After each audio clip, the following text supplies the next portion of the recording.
નમસ્કાર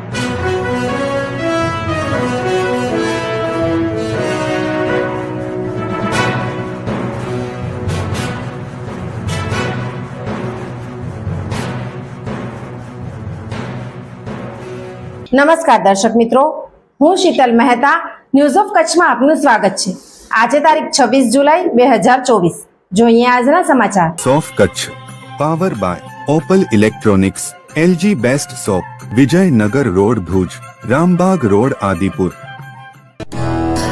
power by KC jewellers, latest fashion ડિઝાઇનના ઓર્નામેન્ટ્સનો વિશ્વાસપાત્ર શોરૂમ, હોસ્પિટલ રોડ ભુજ।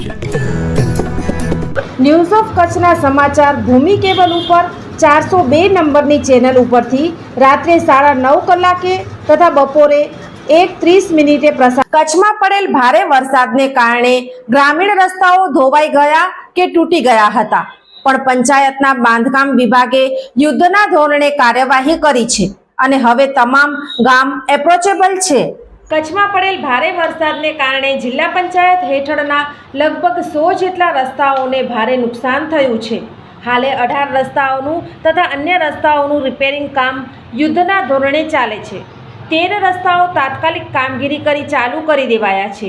ધ્રબુડી અને બોરગલ ગામના રસ્તાઓ દિવસ રાત રિપેરિંગ કામ કરાવી 24 કલાકમાં કામગીરી કરાઈ છે, તેમ જિલ્લા પંચાયતની બાંધકામ શાખાના કાર્યપાલક ઇજનેર એમ.જે. ઠાકોરે જણાવ્યું હતું। ઠાકોરે વધુમાં કહ્યું કે હાલે એક પણ ગામ સંપર્ક વિહોણું નથી, તમામ ગામનો સંપર્ક સ્થપાયેલ છે। ફુલાઈ વેડહારથી છારી વચ્ચે નદીને કારણે રોડ તૂટી ગયેલ છે, તે 24 કલાકમાં રિપેર કરી આપતા આ વિસ્તારના ગ્રામજનોએ પીડબ્લ્યુડી, પંચાયતના નખત્રાણા અને કાર્યપાલક ઇજનેરનો ખાસ આભાર માન્યો હતો। આમ ભારે વરસાદને કારણે રસ્તાઓમાં પડેલ ભંગાણ રિપેર કરાયું છે અને બાકીના રસ્તા રિપેર થઈ રહ્યા છે।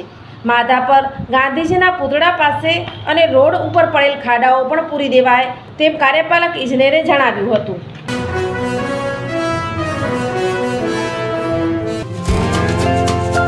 11 જુલાઈ વિશ્વ વસ્તી દિનની ઉજવણી।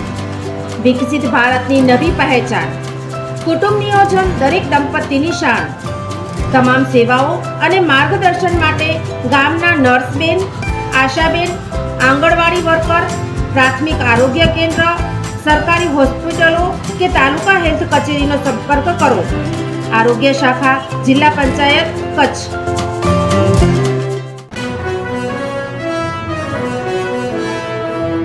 રાણી હોસ્ટેલથી દર અઠવાડિયે એક પત્ર લખે છે। આ વખતે તેમણે લખ્યું કે માં, યાદ છે ગયા વર્ષે બાપુને મલેરિયા થઈ ગયો હતો। આ વખતે પહેલેથી જ મલેરિયાથી બચવા માટે ઘરમાં જંતુનાશકનો છંટકાવ કરાવી લેજો। ઘરની આજુબાજુના ખાડામાં પાણી ભેગું ન થવા દેતા ઘર અને શેરીને સાફ રાખજો। મચ્છરદાની કે મચ્છરને દૂર રાખવા વાળી ક્રીમ, કોઇલ અને અગરબત્તીનો ઉપયોગ કરજો। રાણીની સલાહ તમે પણ માનો। તાવમાં જાહેર આરોગ્ય કેન્દ્ર પર મલેરિયાની મફત તપાસ અને સારવાર મેળવો। ક્યારેય અડધામાં સારવાર ન છોડો। દર્શક મિત્રો, આ હતા આજના સમાચાર। આવતીકાલે ફરી મળીશું, ત્યાં સુધી મને રજા આપશો। નમસ્કાર।